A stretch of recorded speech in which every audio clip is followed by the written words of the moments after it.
I remember great wide maples that stretched far up beyond the heavens. I remember fresh, ripe strawberries growing faster than I could pick them. And when my arms were still too short to wrap around a whole watermelon, my eyes made up for them by being brighter than any summer could have been. There was always a snail to set free, or a princess to save from the evil rat king.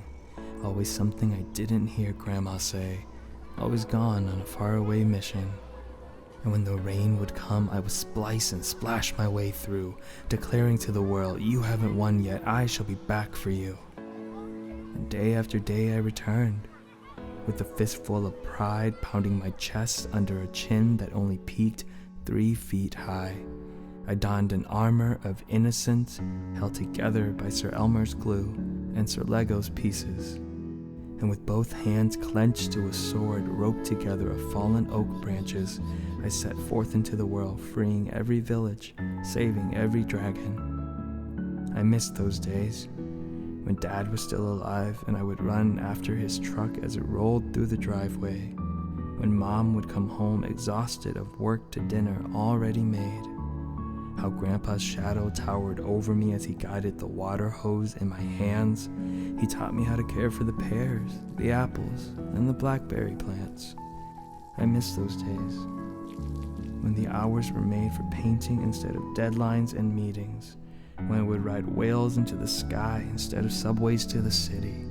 Back then, every firefly in the garden was a warrior with a name, but now the moon is just a rock, and that comet, it's just a plane. I'll never forget the first time I cried as a man. It was on Grandpa's final day, the day that everything in my life began to change.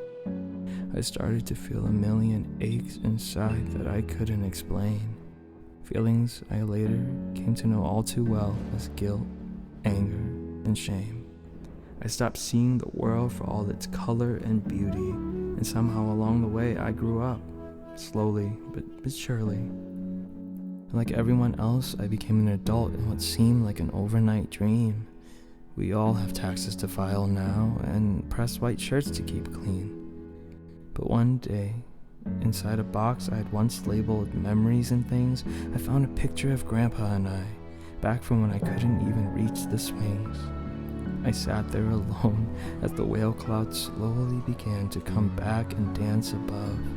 I was suddenly washed away by the ocean of my own tears, drowning in joy and love. And on that day, for the first time in a while, my heart began to jump around, filled with the imagination that I had long forgotten.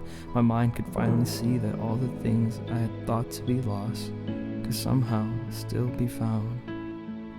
Maybe I can be a grown-up and still see the galaxies inside a tree. Maybe the world is still as beautiful as ever if I could just be open to it differently. And the next time my spark inside begins to flicker and sail off into the breeze, all I have to do is remember what Grandpa used to always tell me, that today is a gift and life is a blessing, and to never let a little bit of rain stop you from dancing. Grandpa was the best, and he was also right. Even stars can't stay forever, even they have to say goodnight. But saying goodnight is not the same as waving goodbye. There's always a whale cloud somewhere around, waiting to take us high into that sapphire-stained sky. And from now on, when the strawberries return and the dragons race by, I will always remember to look back at them, say thank you, and smile.